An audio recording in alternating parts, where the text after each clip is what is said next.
नमस्कार दोस्तों, physics with Kundan sir में आप सभी लोग का स्वागत है। आज का जो हमारा लेक्चर होगा वो जो होगा ईट के यूज में। मैं आपको बता रहा था इससे पहले वाले लेक्चर में मैंने समय संबंधित वाक्य बताया, मौसम संबंधित वाक्य बताया, और आज का जो दोस्तों होगा जोर देने वाले वाक्य, यानी किसी सेंटेंस को विशेष यानी जोर दे के बोला जाए करने के लिए या कुछ किया गया हो तो उसमें भी हम ईट का यूज करते हैं। तो ईट का यूज कैसे करते हैं और किस टाइप के उसमें सेंटेंसेज आते हैं, यानी हिंदी में लिखे हुए एक वाक्य आते हैं जिसको हम इंग्लिश में ट्रांसलेट करते हैं। आज हमारा लेक्चर इसी पे बेस्ड होगा। तो चलिए दोस्तों देखते हैं। आज का जो लेक्चर है वो है जोर देने वाले वाक्य, यानी ऐसे वाक्य जिसमें स्पेशली जोर दिया गया हो, दृढ़ कन्फर्मेशन किया गया हो, दृढ़ किया गया हो, जोर दिया गया हो, उस प्रकार के वाक्य हो और उसमें इट का यूज कैसे करते हैं तो ये देखेंगे। तो चलिए देखते हैं। कह रहा है कि मैं ही हूँ। सिर्फ मैं हूँ होता तो बात जनरल होती, लेकिन मैं ही हूँ जो तुम्हारी सहायता करता हूँ।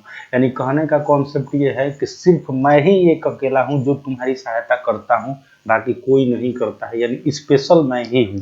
यानी इस वाक्य में जो ही लिखा हुआ है ये जोर देने वाला वाक्य है। और जोर देने वाले वाक्य के लिए क्या यूज करते हैं दोस्तों? इट।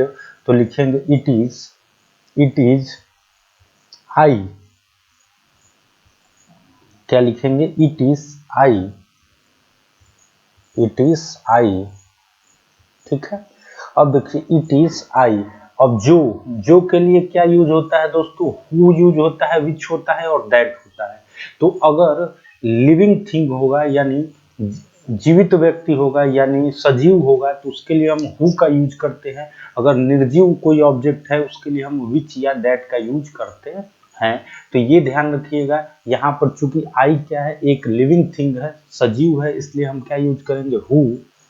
तो लिखेंगे WHO हु। अब देखिए जो हु के बाद जो वर्ब आएगी वो वर्ब किसके अकॉर्डिंग चलता है?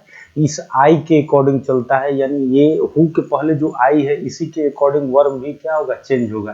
क्योंकि सहायता करता है तो ता है, ती है, ते है, प्रेजेंट इंडेफिनिट टेंस है। प्रेजेंट इंडेफिनिट टेंस में वर्ब का फर्स्ट फॉर्म लगता है, उसमें एस या ईएस लगता है, और जब प्लूरल सब्जेक्ट होता है तो सिर्फ वर्ब का फर्स्ट फॉर्म लगता है। तो चूंकि आई को माना जाता है कि प्लूरल है इसलिए आई के अकॉर्डिंग सिर्फ वर्ब का फर्स्ट फॉर्म होगा। तो हेल्प मतलब क्या होगा? Who help. क्या होगा? तुम्हारी, यानी इसका ऑब्जेक्ट है यू। तो it is I who help you. तो ध्यान रखिएगा दोस्तों, ता है, ती है, ते है, प्रेजेंट इंडेफिनिट टेंस होता है। इसमें आपको घबराने की बात नहीं है। जब मैं आपको लेक्चर लूंगा जल्द ही टेंस भी आने वाला है, तो टेंस जैसे ही आएगा तो उसको मैं क्लियर कराऊंगा। बस हमारा मेन फोकस है कि सब्जेक्ट कैसे आता है, how to translate a subject का ये 22वां लेक्चर है। जब आप इन लेक्चरों को देखेंगे तो आपको एक ताज्जुब सा होगा कि अरे कैसे कैसे सब्जेक्ट आते हैं, क्योंकि इन चीज़ों को इधर उधर आप पढ़ते हैं, मैं टोटल सजा के लिखा गया है ताकि एक वे में अगर आप तैयारी करते हैं तो फिर आपको कहीं भी प्रॉब्लम नहीं आएगी। चलिए अगला देखते हैं। कह रहा है कि तुम ही हो जो किताबें चुराते हो। तुम ही हो यानी तुम ही हो, यानी जोर दिया गया है कि सिर्फ तुम ही हो जो किताब चुराते हो। तो जोर देने वाला वाक्य है, इसलिए हम लिखेंगे इट इज क्या होगा? यू, तुम। अब क्या है? चूंकि तुम क्या है? एक कह सकते हैं कि लिविंग थिंग है, इसलिए क्या लगेगा? हु। WHO who. अब चुराना का क्या होगा दोस्तों? Steel, STEAL। लेकिन एक बात ध्यान रखें कि चूंकि ता है, ती है, तो प्रेजेंट इंडेफिनिट टेंस से दो रूल लागू होता है। अगर सिंगुलर होता है तो वर्ब के फर्स्ट फॉर्म में CIS लगता है, और प्लूरल होगा तो नहीं लगता है। तो चूंकि हु के पहले यू एक प्लूरल सब्जेक्ट है इसलिए इसमें वर्ब का सिर्फ फर्स्ट फॉर्म लगेगा, CIS नहीं लगेगा। ये प्रेजेंट इंडेफिनिट टेंस है। तो हु स्टील क्या हो जाएगा? The books. तो it is you who steal the books. चलिए दोस्तों अगला देखते हैं, तीसरा देखते हैं वाक्य, सेंटेंस थर्ड देखते हैं। कह रहा है कि वह ही है जो मेरे बच्चे को गाली देता है। यानी सिर्फ वही व्यक्ति है जो गाली देता है और कोई गाली उसे नहीं देता है। यानी स्पेशली ही जोड़ के इस सेंटेंस को जोड़ देने वाला वाक्य बनाया गया है, और इस तरीके का आता है तो हम लोग यूज करेंगे it is he. It is he. तो यूज होगा इट इज ही अब देखिए ही भी क्या है, एक लिविंग थिंग है, इसलिए हु यूज होगा, हु जो के लिए, चूंकि ही क्या है सिंगुलर है, तो सिंगुलर के अकॉर्डिंग जो प्रेजेंट इंडेफिनिट टेंस में वर्ब के फर्स्ट फॉर्म में एस या ये जुड़ता है, तो गाली देता है, ता है, ती है, ते है, प्रेजेंट इंडेफिनिट है, इसलिए इसके वर्ब के फर्स्ट फॉर्म में ईएस जुड़ेंगे, एस या ये जुड़ेंगे, तो एब्यूज का मतलब होता है दोस्तों गाली देना, तो ABUSES क्या हो जाएगा, एब्यूजेज, हु एब्यूजेज माई, मेरे बच्चे को, तो माई चिल्ड्रन या चाइल्ड ले लें आप, माई चाइल्ड, CHILD, तो it is he who abuses my child, तो आप कह सकते हैं कि it is he who abuses my child.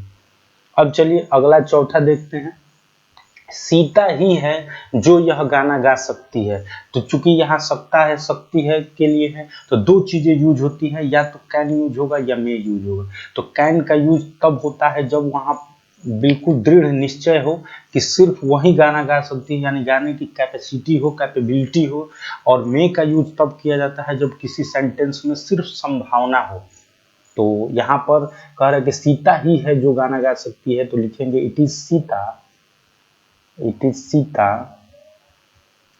Who, अब गाना कैन क्या लगेगा, कैन सकता है सकती है के लिए कैन सिंग दिस सॉन्ग, यह गाना, सॉन्ग, ठीक है। कैन के बाद फर्स्ट फॉर्म का वर्ब का फर्स्ट फॉर्म यूज किया जाता है, कैन, कुड, जितने भी मॉडल एक्सिलरीज हैं इनको बोलते हैं मॉडल एक्सिलरी, ठीक है। इन मॉडल एक्सिलरीज का एक पूरा मैं सीरीज लेके आऊंगा, जैसे how to translate a subject था, वैसे ही मॉडल एक्सिलरी भी एक अलग से दायरा होगा जिसमें पूरा हम लोग डिटेल पढ़ेंगे मॉडल एक्सिलरीज के बारे में, कैसे कैसे आता है। तो फिलहाल मैं हमारा मेन फोकस है कि how to translate a subject, subject कैसे कैसे आते हैं। अब कह रहा है कि माही है जो बच्चों का पालन करती है, तो माही है यानी जोर देने वाला वाक्य है, तो it is mother, it is mother, MOTHER, it is mother who bring, BRING। अब देखिए ता है, ती है, प्रेजेंट इंडेफिनिट टेंस। अब देखेंगे कि हु के पहले क्या सब्जेक्ट है, तो हु के पहले जो सब्जेक्ट है मदर है, सिंगुलर है, सिंगुलर के अकॉर्डिंग जो वर्ब के फर्स्ट फॉर्म में SEIS जुड़ेगा तो ब्रिंग्स होगा। अब ध्यान रखिएगा ये एक फ्रेजल वर्ब है, ठीक है, तो फ्रेजल वर्ब है, तो ब्रिंग्स अप का मतलब होता है, ब्रिंग अप का मतलब पालन करना, चूंकि इसमें प्रेजेंट इंडेफिनिट टेंस है इसलिए मदर के अकॉर्डिंग जो वर्ब होगा उसमें एस जुड़ेंगे, तो brings up the children, CHILDREN। उम्मीद करता हूं दोस्तों आपको ये लेक्चर समझ में आ रहा होगा। दूध ही है जो हमें ताकत देता है, तो ये भी जोर है, it is milk, it is milk, MILK, it is milk. अब दूध ही है, इट इज मिल्क। अब क्या है, मिल्क तो क्या है दोस्तों, अनकाउंटेबल नाउन है और निर्जीव है, नॉन लिविंग थिंग है, तो यहाँ विच का यूज करेंगे, तो विच। अब लेकिन मिल्क को सिंगुलर मानेंगे क्योंकि अनकाउंटेबल नाउन है, जो कि दूध कोई ऐसा तो है नहीं कि हम गिन लेंगे, तो जब गिन नहीं पाते हैं तो उसको अनकाउंटेबल मानते हैं, उसके लिए ता है, ती है, ते है, तो प्रेजेंट इंडेफिनिट टेंस है इसलिए वर्ब के फर्स्ट फॉर्म में SEIS जुड़ेगा। तो गिव का मतलब क्या होता है, दो देना, तो गिव में ये जुड़ देंगे, गिव्स। अब क्या देता है, किसे देता है दोस्तों, हमें, और क्या देता है, ताकत, तो लिख लेंगे गिव्स अस द एनर्जी, आप लिख लें ENERGY, एनर्जी। आप इस ताकत को काट के हमें ऊर्जा देता है, ये लिख ले, अच्छा लिख ले, हमें ऊर्जा देता है, ताकत के लिए स्ट्रेंथ का भी यूज कर सकते हैं। चलिए इट इज चिल्ड्रेन, कह रहा है कि बच्चे ही हैं जो घर को खुशियों से भर देते हैं, तो लिखेंगे it is children, it is children, CHILDREN, it is children. अब देखिए बच्चे क्या है, लिविंग थिंग है इसलिए विच यूज होगा, विच। अब चिल्ड्रेन क्या है, प्लूरल है, ता है, ती है, प्रेजेंट इंडेफिनिट टेंस है इसलिए वर्ब के फर्स्ट फॉर्म लगेगा, तो फिल का मतलब होता है दोस्तों भरना, तो फिल किसको भर देते हैं दोस्तों, घर को, फिल द हाउस। और किससे भर देते हैं, खुशियों से, तो with joys, joy. With joy. तो लिखेंगे it is children which fill the house with Joy.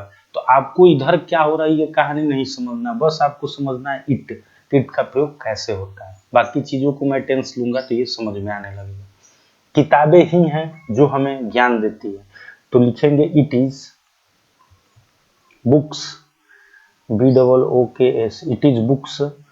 अब विच क्योंकि बुक्स तो नॉन लिविंग थिंग है, तो लिखेंगे बुक्स विच। अब बुक्स क्या है, प्लूरल है, इसलिए क्या होगा फर्स्ट फॉर्म, तो गिव क्या किसे देती है, हमें, तो अस क्या देती है, नॉलेज, KNOWLEDGE। तो it is books which give us knowledge, KNO है दोस्तों, ठीक है। चलिए अगला है अध्यापक ही है जो हमें रास्ता दिखाता है, तो लिखेंगे it is teacher, TEACHER, it is teacher who दिखाता है। तो चूंकि टीचर सिंगुलर है इसलिए क्या होगा दोस्तों, सेकंड फर्स्ट फॉर्म होगा, फर्स्ट फॉर्म में SEIS जुड़ेगा तो सो मतलब दिखाना, SHOW, तो S हो जाएगा सोज। अस किसे दिखाता है, हमें, क्या, तो रास्ता, तो लिखेंगे अस द वे। देखिए बस आप ईट को समझते चले, बाकी ये क्या कहानी बदल रही है इनको मैं समझाऊंगा पूरे डिटेल के साथ, आपको टेंस में बताऊंगा। और ये हु विच कैसे कैसे कहाँ चेंजिंग होते हैं, अगर इसमें कहीं थोड़े से माइनर मिस्टेक हो जाएंगे तो आप थोड़ा समझ सकते हैं, ठीक है। इनको जब मैं एक्चुअल व्यू में जब जहाँ मेन टॉपिक है इनको लूंगा तो वहां पर आपको बताऊंगा कि आखिरकार कहाँ पर कैसे कैसे चीजें यूज होती है। बस हमारा मेन मोटो है सब्जेक्ट की, सब्जेक्ट कैसे आता है, इट का कैसे कैसे यूज होता है, बाकी इधर क्या हो रहा है उसको आप छोड़िए, सिर्फ इट को समझिए कि इट कैसे कैसे लगता है। घर ही है जो हमें सुरक्षा प्रदान करता है या सुरक्षा देता है, तो लिखेंगे it is the house, it is house which, WHICH, it is house which, WHICH विच। अब देखिए हाउस सिंगुलर है तो क्या होगा, गिव्स अस क्या देता है, सुरक्षा, प्रोटेक्शन, सुरक्षा, PROTECTION, प्रोटेक्शन, या आप सेफ्टी का भी यूज कर सकते हैं, सुरक्षा, गिव्स अस प्रोटेक्शन या सेफ्टी, ठीक है। तो उम्मीद करता हूं दोस्तों आपको ये लेक्चर काफी अच्छा लगा होगा। पिछले लेक्चरों से ये लेक्चर थोड़ा सा अलग है, इसके अगला जो लेक्चर आएगा कुछ मिक्सअप टाइप के टाइमिंग से, यानी घड़ी से संबंधित, जैसे चाबी देना, घड़ी को मिलाना या कितने टाइम हो रहे हैं, तो उनसे रिलेटेड अगला लेक्चर आएगा। मैंने आपसे कहा ही था ईट पर लगभग 4 लेक्चर बनेंगे, तो ये हमारा तीसरा लेक्चर है ईट पर, और ज्यादा से ज्यादा 1 लेक्चर आएगा। अगर आपकी होगा तो मैं देख सकता हूं कि इनको करने के बाद 5वां जो लेक्चर आएगा सब चारों को मिलाकर एक मैं नया लेक्चर बना दूंगा, ताकि आपको समझने में आसानी रहे। दोस्तों मैं अपनी तरफ से कोशिश करता हूं कि आपको जनरल लैंग्वेज में समझा सकूं, फिर भी अगर कहीं प्रॉब्लम आ रही है तो आप कमेंट बॉक्स में जरूर लिखें, आपकी प्रॉब्लम दूर की जाएगी। अगर आपको ये वीडियो पसंद आया हो तो लाइक करें, सब्सक्राइब करो, ज़्यादा से ज़्यादा शेयर करें। थैंक्स।